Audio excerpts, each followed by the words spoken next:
Audio 1 आदर्शों की बलिवेदी पर जीवन पुष्प चढ़ाना सीखें भाग 1। लेखक वेदमूर्ति तपोनिष्ठ पंडित श्री राम शर्मा आचार्य। यह संकलन अपनी संस्कृति में मनुष्य के दीर्घायुष्य की कामना करने का विधान है।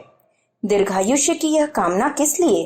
क्या केवल इसलिए कि मनुष्य सारा जीवन सांसारिक सुखोपभोग करता रहे और एक दिन राम नाम सत्य हो जाए? नहीं, कदापि नहीं। भारतीय संस्कृति की आधारशिला भोगवाद नहीं अपितु कर्मवाद है। त्याग, तप, लोक संग्रह और लोक मंगल इस आधारशिला के 4 सुदृढ़ स्तंभ हैं। मनुष्य इस धरती का दोहन करने नहीं वरन इसे जीवन के उच्चतम मूल्यों से सुसज्जित करने, सुषमामय बनाने के लिए जन्मा है। ऐसा मूल्य समन्वित त्याग, तप, लोक संग्रह और लोक मंगल प्रेरित कर्मनिष्ठ जीवन मनुष्य जिए। दीर्घायुष्य की कामना में अंतर्निहित यही भावना है। आयु का विस्तार दीर्घ हो अथवा अल्प, काम्य दीर्घता अथवा अल्पता नहीं है, काम्य जीवन की सार्थकता है। जीवन की सार्थकता की उपलब्धि यदि मनुष्य के शीघ्र वर्ण से होती है तो वही वर्णीय है। ऐसा ही जीवन स्पृहणीय है, अनुकरणीय है, श्लाघनीय है। वह जीवन नहीं जो दीर्घ होते हुए भी केवल पृथ्वी का भार बना हुआ है, जिसके बोझ से धरती माता धसी पिसी जा रही है। इसी सत्य का बोध कराने और केवल बोध ही नहीं अपितु जीवन में उसे उतारने, तदनुरूप जीवन ढालने के लिए ही इस संकलन में ऐसे महावीरों के जीवन की झांकी दिखलाई गई है, जिनको अपने अंक से लगाकर मृत्यु भी धन्य हो गई। प्रकाशकीय वक्तव्य। वेदमूर्ति तपोनिष्ठ परम पूज्य गुरुदेव पंडित श्री राम शर्मा आचार्य ने विपुल साहित्य की रचना की है। अंतर्राष्ट्रीय, राष्ट्रीय, सामाजिक, वैयक्तिक, धार्मिक, आध्यात्मिक आदि प्रायः सभी मानवोपयोगी विषयों के कूलों उपकूलों को स्पर्श करती हुई उनकी उपासना, साधना और आराधना की त्रिवेणी अखंड ज्योति मासिक, युग निर्माण योजना मासिक और प्रज्ञा अभियान पाक्षिक के माध्यम से भी प्रवाहित हुई है। परम पूज्य गुरुदेव के इन लेखों में गंगा का पावित्र्य, यमुना की भाव प्रवणता एवं सरस्वती का ज्ञान गांभीर्य भरा हुआ है। महाप्रयाण के पूर्व उनकी निखिल ब्रह्मांड व्यापी करुणा ने हम सबको यह आश्वासन दिया था कि नश्वर शरीर के पंच महाभूतों में विलीन होने के उपरांत भी वे सूक्ष्म रूप से हमारे साथ रहते हुए हमारा मार्गदर्शन करते रहेंगे। उनके द्वारा रचित साहित्य में व्यक्त विचारों में हमें उनके उसी सूक्ष्म रूप के दर्शन होते हैं। अतः उन विचारों को सत साहित्य के माध्यम से जन जन तक पहुंचाना प्रज्ञा परिवार के प्रत्येक सदस्य का पुनीत कर्तव्य हो जाता है। नव साहित्य श्रृंखला प्रकाशन की संक्षेप में यही हमारी पृष्ठभूमि है, प्रेरणा है। प्रस्तुत श्रृंखला में हम केवल युग निर्माण योजना की पुरानी फाइलों से पुरुषार्थ परायण महापुरुषों एवं सन्नारियों के व्यक्तित्व एवं कृतित्व पर आधारित संक्षिप्त जीवन परिचय, लघु कथाओं, प्रेरक प्रसंगों एवं घटनाओं, सामान्य से सामान्य जनों द्वारा किए गए असामान्य प्रेरक एवं शिक्षाप्रद कार्य तथा जीवन के विभिन्न आयामों को प्रभावित एवं प्रेरित करने वाले विविध विषयों पर लिखे दिशा दर्शक उद्बोधक लेखों को छोटी छोटी पुस्तकों के रूप में प्रकाशित कर रहे हैं। छोटी पुस्तकों के रूप में प्रकाशित करने का हमारा उद्देश्य मात्र इतना ही है कि अधिक से अधिक लोग अपनी अपनी रुचि और सामर्थ्य के अनुसार इन्हें खरीदकर स्वयं पढ़ सकें, परिवार के सदस्यों को पढ़ा सकें और ब्रह्म बोझ में सहभागी होकर निःशुल्क वितरण कर ज्ञान दान का पुण्य परमार्थ भी अर्जित कर सकें। अब तो देश विदेश में अश्वमेधिक यज्ञ श्रृंखलाएं चल पड़ी हैं। कितने ही अश्वमेध यज्ञ हो चुके हैं और अभी न जाने कितने और होंगे। इन यज्ञों द्वारा लोगों में ज्ञान क्षुधा जागृत हुई है। यदि हमने क्षुधा जागृत की है तो उस क्षुधा को शांत करने और निरंतर बनाए रखने की सामग्री भी हमें ही देनी पड़ेगी। यह हमारा पुनीत कर्तव्य हो जाता है। हम इस नई श्रृंखला को अपने इसी कर्तव्य भाव से आपको भेंट कर रहे हैं। इस श्रृंखला की पुस्तकों को पढ़ते समय एक बात और ध्यान में रखनी पड़ेगी। परम पूज्य गुरुदेव ने जो कुछ लिखा है उसे हम उसी रूप में प्रस्तुत कर रहे हैं। इनमें हमने मात्र मुद्रण संबंधी भूलों का सुधार किया है। अनेक जीवन परिचय एवं विविध विषयों पर लिखे लेख काल क्रमानुसार संशोधन एवं परिवर्धन की अपेक्षा रखते हैं। अनेक महापुरुषों एवं सन नारियों का जीवन परिचय अनुपलब्ध होने के कारण हम उन्हें सम्मिलित नहीं कर पाए हैं। हमारे विज्ञ सहृदय एवं मानवता प्रेमी पाठक भारत की प्राचीन ऋषि परंपरा को अपनाते हुए आवश्यक एवं अपेक्षित संशोधन, परिवर्धन एवं परिचयात्मक लेख परम पूज्य गुरुदेव के श्री चरणों में अर्पण हेतु भेज सकते हैं। यदि गुरु प्रेरणा हुई तो उन्हें हम अगले संस्करण में यथा योग्य स्थान देने का प्रयास करेंगे। जहां तक भाषा शैली का प्रश्न है वह परम पूज्य गुरुदेव के महान व्यक्तित्व के अनुरूप ही है। उसमें सहजता, सुबोधता, सरलता और एक प्रकार की अंतरंगता है। जो कुछ उन्होंने कहा है, लिखा है, वह उनके अंतर्मन की अभिव्यक्ति है। उसमें बनाव, श्रृंगार, दुराव, छिपाव का अभाव है। भाषा उनके सामने वैसी ही लाचार नजर आती है जैसी कबीर के सम्मुख थी। जो कुछ वे उससे कहलवाना चाहते हैं उसे वैसा ही कहना पड़ा है। उन्होंने उसके लिए न नुकर की कोई गुंजाइश नहीं छोड़ी है। ऊपर गुरु प्रेरणा की बात आई है तो एक विशिष्ट प्रसंग का उल्लेख कर देना आवश्यक ही नहीं, अनिवार्य प्रतीत होता है। कुछ समय पूर्व की घटना है। अभी चरण पादुका पूजन कर ही रहा था कि क्षण भर के लिए समाधि लग गई। गुरुवाणी सुनाई पड़ी, मुझे घर घर पहुंचाओ। प्रश्न हुआ, कैसे? उत्तर मिला, ब्रह्म भोज करो, ज्ञान यज्ञ करो। समाधि भंग हुई। अंतःकरण अपूर्व एवं दिव्य आनंदानुभूति से भर उठा था। जीवन के इस अंतिम चरण को सार्थक करने की राह मिल गई थी। मन इस गुरु आदेश को पूर्ण करने, उसके प्रति पूर्ण समर्पित हो जाने का संकल्प कर चुका था। इस नितांत व्यक्तिगत एवं गोपनीय अंतरंग अनुभूति को प्रकट करने का आशय इतना ही है कि प्रज्ञा परिवार के समस्त आत्मीय सत्साहित्य के प्रचार प्रसार में प्राणपण से जुट सकें और गुरु आदेश के पालन का आध्यात्मिक लाभ उन्हें भी मिल सके। ज्ञान प्राप्त करना और ज्ञान देना ही ब्राह्मणत्व का सर्व प्रमुख लक्षण है। वह ब्राह्मण ही क्या जिसमें ज्ञानशुदा न हो। इस ज्ञानशुदा को शांत करते रहने के लिए उपयुक्त सत साहित्य प्रदान करते रहना ही ब्रह्मभोज है। सबके अंतःकरण के ब्राह्मणत्व को जगाना और उसे उपयुक्त खाद्य सामग्री सुलभ कराते रहना नवयुग के निर्माण की प्रमुख आवश्यकता है।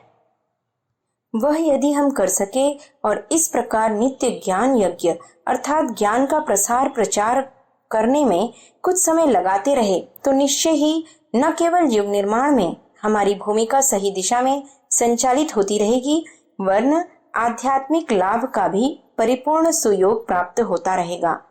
इस नई श्रृंखला को प्रकाशित करने में अपने अनेक बंधुओं, कार्यकर्ताओं का अमूल्य सहयोग हमें प्राप्त हुआ है। हम उनके अत्यंत आभारी हैं। परम पूज्य गुरुदेव की करुणा के वे सच्चे अधिकारी हैं। अंत में बस इतना ही कहना चाहूंगा कि जो कुछ है सब उनका, श्री गुरु चरणों का ही है, उनके लिए ही है और उन्हीं के द्वारा हो रहा है और होते रहना है। अपनी स्थिति तो विद्युत चालित यंत्र जैसी है जिसका शक्ति केंद्र श्री गुरु चरण है। इति अलम। शहादत की अद्वितीय मिसाल बंदा बैरागी। फरवरी 1716 में लाहौर नगर में विशाल शाही सेना ने प्रवेश किया। अब्दुल समद खां ने सेनापतित्व में यह सेना पंजाब के गुरुदास नंगल को जीतकर लौटी थी। 800 सिख सैनिकों को बंदी बनाकर गधों और ऊंटों पर बिठाकर लाया गया था। बड़े अपमानपूर्ण तरीके से इन लोगों का जुलूस निकाला गया।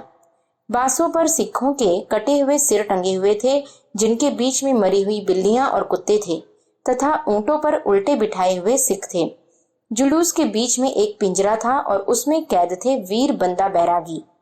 पंजाब के इस शेर को खुला लाने की हिम्मत उन 2000 शाही सिपाहियों में नहीं थी।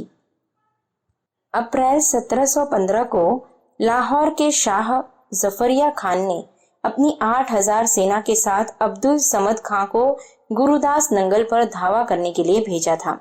गुरुदास नंगल के पास केवल 800 सैनिक थे, जिन्होंने शाही फौज का 8 माह तक मुकाबला किया, परंतु हजारों की संख्या में घेरा डाले शाही सेना का मुकाबला कब तक किया जा सकता था। गांव की रसद समाप्त हो गई तो सिपाहियों ने वृक्षों की छाल तथा सूखी हुई शाखाओं को कूट-कूट कर आटे की तरह फांकना शुरू कर दिया। भूखा क्या न करता के अनुसार सिखों ने गांव के सारे पशु भी मारकर खा डाले। फिर भी सिख सेना के महान नायक वीर बंदा बैरागी जीते दम तक लड़ने का उत्साह उनमें फूंकते रहे। मातृभूमि के प्रति अगाध प्रेम और धर्म तथा संस्कृति की रक्षा की भावना से भरे उनके सैनिक उस क्षण तक लड़ते रहे जब तक कि शरीर ने उनका साथ दिया। देशभक्त सिपाही भूख के कारण जल्द ही अशक्त और अयोग्य होने लगे। कई सैनिकों को खून के दस्त होना शुरू हो गए, बहुत से बीमार पड़ गए। अंत में आत्मसमर्पण का निर्णय लिया गया और उससे पूर्व यह दृढ़ संकल्प कि हम मरते दम तक अपने धर्म और संस्कृति के प्रति निष्ठा का त्याग नहीं करेंगे। सब किले से बाहर आ गए। इतने दिनों में शाही सेना की संख्या भी 8000 से घटकर 2000 ही रह गई थी।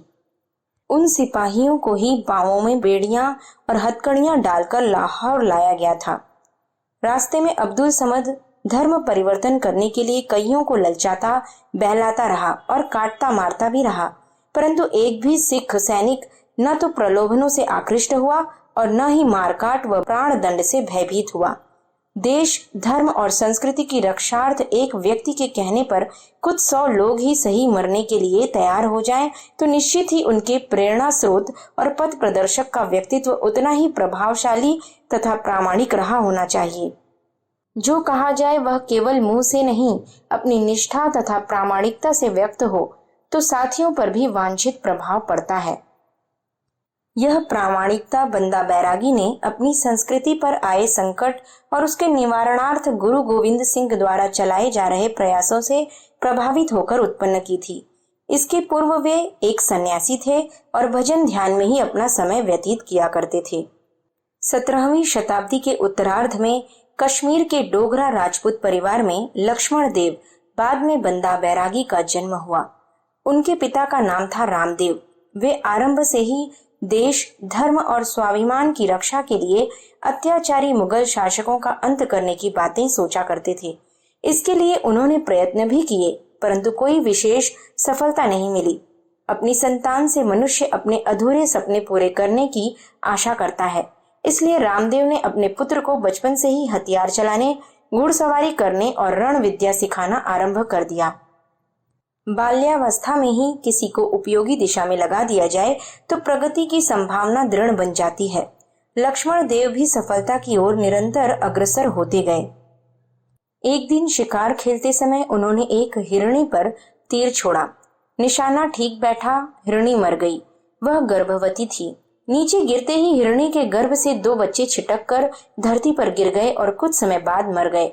इस घटना ने उन्हें इतना शोकग्रस्त बना दिया कि उन्होंने तत्काल तीर कमान और तलवार आदि हथियारों को प्रणाम कर लिया। यही नहीं, उन्होंने वैराग्य धारण करने का भी निश्चय कर लिया। 16 वर्ष के लक्ष्मण देव घर बार छोड़कर सन्यासी बन गए और उन्होंने अपना नाम बदलकर माधव दास रख लिया। देश भर की तीर्थ यात्रा करते हुए वे नासिक के पास पंचवटी पहुंचे। हिरणी के शिकार की घटना और उससे वैराग्य धारण कर लेने के कारण लोग उन्हें असली नाम माधव दास के नाम से कम बैरागी के नाम से ही अधिक जानने लगे थे। पंचवटी का रमणीक स्थान उनके मन भा गया और वहीं रहकर उन्होंने 14-15 वर्ष तक कठोर तप किया। यहाँ उनकी बड़ी ख्याति फैली और हजारों लोग उनके शिष्य बनने के लिए आने लगे। वे लोक ख्याति से घबराने लगे। सामान्य जन तो अपना परिचय और प्रभाव क्षेत्र थोड़ा भी बढ़ते देख अति प्रसन्न हो उठते हैं, परंतु महानता के साधक जानते हैं कि यह एक मीठा जहर है जो उसकी साधना और उपलब्धि को चौपट करके रख देता है। वैरागी भी यह सोचकर पंचवटी छोड़कर पंजाब के दक्षिण प्रदेश चले आए। उन दिनों गुरु गोविंद सिंह जन जागरण के लिए पंजाब और देश भर की यात्रा पर निकले थे। उन्हें जब वैरागी बाबा और उनके पूर्व जीवन का पता चला तो सोचा कि प्रासंगिक घटनाओं से भावावेश में आकर मार्ग ही बदल देने वाले प्रतिभाशाली योग्य व्यक्ति को उपयुक्त दिशा में आसानी से नियोजित किया जा सकता है। गुरु गोविंद सिंह ने वैरागी बाबा से संपर्क साधा और उन्हें अपने विचारों तथा प्रयासों से अवगत कराया। धर्म का प्रचार ही नहीं, उसकी सुरक्षा के लिए बलिदान करने की निष्ठा भी स्वयं में तथा लोगों में पैदा की जानी चाहिए। अत्याचार और अन्याय सहने की कायरता के स्थान पर उसका मुकाबला कर अत्याचारी को पराजित करने तथा अन्याय उन्मूलन करने का प्रयत्न आवश्यक ही नहीं, अनिवार्य धर्म कर्तव्य है। गुरुजी से चर्चा के द्वारा इन तथ्यों को सुनने के बाद वैरागी का सोया हुआ छात्र तेज, शौर्य और साहस के रूप में पुनः जाग उठा। गुरु गोविंद सिंह के सम्मुख नतमस्तक होकर उन्होंने कहा, मुझे आपकी आज्ञा शिरोधार्य है, आप जैसा कहेंगे करूंगा, मैं तो आपका बंदा हूँ। इस परिपूर्ण समर्पण की स्मृति बनी रहे, इसलिए गुरुजी ने महंत माधव दास वैरागी को उठाकर छाती से लगा लिया और धर्म दीक्षित करते हुए बंदा वैरागी नाम दिया। यह नाम उन्हें आजीवन अपने गुरु के आदर्शों तथा उनके प्रति अपने समर्पण को स्मरण कराता रहा। नाम भी विचारशील व्यक्तियों को अपने अर्थ के अनुरूप प्रेरणाएं प्रदान करता है। गुरुजी से आशीर्वाद प्राप्त कर बंदा वैरागी पंजाब के लिए रवाना होने लगे तो गुरु गोविंद सिंह ने एक हुक्मनामा और 25 शिष्य दिए। इन जवानों को खालसा दल कहा गया। बंदा वैरागी को सैन्य संगठन का काम सौंपा गया। हुक्मनामा भी इसी उद्देश्य से लिखा गया था। सिख लोगों को गुरुजी का आदेश पढ़कर सुनाया गया तथा सैनिक शक्ति बनाने के लिए धन संग्रह, जन संग्रह और भाव संग्रह किया जाने लगा। कुछ ही दिनों में अच्छी खासी सेना तैयार हो गई। सभी सैनिक प्रखर निष्ठा और देशभक्ति की भावनाओं से भरे हुए थे। ये दो हृदयगत विभूतियां जिस व्यक्ति या संगठन के पास होती हैं, वह अपनी सामर्थ्य से भी कई गुना अधिक कर दिखाता है। संख्या में बंदा वैरागी की सेना भले ही कम रही हो, परंतु उक्त दोनों विशेषताओं के कारण अच्छी खासी सेना कहना ही उपयुक्त लगता है। बंदा वैरागी ने अपना पहला लक्ष्य बनाया सरहिंद के धर्मोन्मादी नवाब वजीर खां को, जिसने गुरु गोविंद सिंह के दोनों पुत्रों को जिंदा दीवार में चिनवाया था। रास्ते में शाहाबाद, मुस्तफाबाद, समाना आदि रियासतों को जीतते हुए सन 1710 में खालसा सेना ने सरहिंद पर आक्रमण बोल ही दिया। रणकुशल और छल बल में चतुर विशाल पठान सेना मुट्ठी भर खालसा सैनिकों के सामने नहीं टिक सकी। 14 दिन की लड़ाई में ही सरहिंद पर बंदा वैरागी का कब्जा हो गया। सरहिंद को विजय कर बंदा वैरागी ने दुआबा के जालंधर और माझा के इलाकों को भी जीत लिया और एक स्वदेशी राज्य का निर्माण कर लिया। अपने राज्य में उन्होंने गुरु गोविंद सिंह के नाम के सिक्के चलाए। पठानों और मुगलों को इससे बड़ी चिंता हुई। दिल्ली, अवध, इलाहाबाद, मुरादाबाद आदि के सुल्तानों ने एक स्थान पर अपनी सेनाएं इकट्ठी कर 1710 में बंदा वैरागी के राज्य पर हमला बोल दिया। परिस्थितियों और घटनाओं का ऐसा क्रम चला कि सिखों को अपनी राजधानी छोड़कर पहाड़ियों में शरण लेनी पड़ी। परंतु इसके बाद भी बंदा वैरागी चुप नहीं बैठे। उन्होंने पहाड़ी क्षेत्रों में ही सिख राज्य की स्थापना कर ली और पंजाब के बहुत से भागों पर केसरिया झंडा फहरा दिया। इतिहास हार कर बैठ जाने वालों से नहीं, असफल हो जाने के बाद फिर प्रयत्न करने वालों से बनता है। इसी कारण इतिहास के लेखकों ने बंदा वैरागी को इतिहास का निर्माता कहा है। लाहौर के सूबेदार अब्दुल समद खां ने फिर बंदा वैरागी पर हमला बोला, जिसमें पूर्वोक्त कारणों से सिखों को आत्मसमर्पण करना पड़ा। उनकी हत्या भी बड़ी पाशविक यंत्रणाएं देकर की गईं, परंतु वे अंत समय तक अपने निश्चय पर दृढ़ रहे। यहाँ तक कि जल्लाद ने उनके बच्चे को उनकी आंखों के सामने बड़ी निर्ममता से टुकड़े टुकड़े कर उसकी कलेजी तक उनके मुंह में ठूंस दी थी। फिर भी वे अविचल ही रहे। केवल मुंह से इस्लाम कबूल कर लेने के लिए वे भी राजी नहीं हुए, क्योंकि हृदय और वचन की समानता उच्च चरित्र की पहली शर्त है। इस पर उनकी हत्या के दिन सबसे पहले उनकी बाईं आंख फोड़ी गई, फिर दायां पैर काटा गया, फिर दोनों हाथ काट देने के बाद गरम चिमटे से उनकी बोटी बोटी नोच डाली गई और यह क्रम तब तक जारी रहा जब तक कि वे जिंदा रहे। जून 1716 में भयंकर यंत्रणाएं तथा यातनाएं देकर उनकी हत्या की गई। फिर भी संकल्प और निष्ठा के धनी बंदा वैरागी के मुंह पर एक आत्मदीप्त मुस्कान ही खेलती रही और हृदय में अपने प्रभु एवं गुरु गोविंद सिंह का स्मरण गूंजता रहा। अपने धर्म, संस्कृति और जन्म सिद्ध स्वतंत्रता को प्राप्त करने के लिए शहीद हो जाने वाले बंदा वैरागी की सत्कीर्ति युगों युगों के लिए अमर बन गई। संसार ऐसे निष्ठावान संस्कृति भक्तों का नाम सदैव श्रद्धा के साथ लेता रहेगा। बंदा वैरागी ने धर्म के लिए भले ही अपना अंग अंग नुचवा लिया हो, परंतु उनके इस बलिदान ने आगे चलकर कई वीरों के अंग इतने गरमा दिए कि आतताइयों को उल्टे पांव जान बचाकर भागना पड़ा। शरीर तो एक न एक दिन छूटना ही है, अच्छा हो अगर वह धर्म के लिए छूटे।